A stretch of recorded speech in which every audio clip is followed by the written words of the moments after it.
અમારે અહીંયા આદમી અખાડા લખે છો મુક્તાનંદ બાપુ આ પાસે ગાદીપતિ હોય ને એને જ આપે. સ્વામી છે ને ભાઈ ગાદીપતિને આપવામાં આવે. આ છે ને આપણે ઈશ્વર ભારતી પર ઇન્દ્ર ભારતી ગુરુભાઈ જ હતો પણ જેના કે ને બાપુ. પણ આ હાથમાં જો ખાલી નથી અત્યારે હાથમાં ઈ આ જમશેદવાળા બાપુ સંભાળે ને. સરસ્વતી બાણે જ ને હાથમાં એને બધું એની નીચે છે. હા, ઈ ઇન્દ્ર ભારતી બાપુ છે 10 અખાડાના પ્રમુખ છે આખા ભારતના અખિલ ભારતીય. ઓલ અને ઇન્ડિયા. આ છે ને એ અગ્નિ અખાડા. મૈલાનંદગીરી છે ને મૈલાનંદગીરી એને 1008 ની પદવી આપવામાં પદ્મે આવી.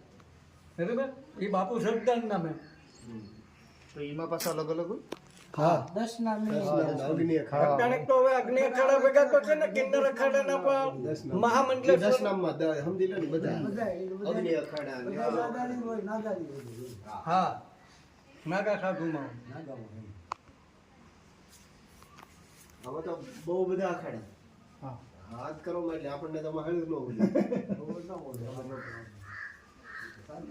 નહીં એમાં પદ જે આપવામાં આવે ને મહામંડલેશ્વરમાં એક તો બહુ સમજી વિચારીને આપવામાં આવે.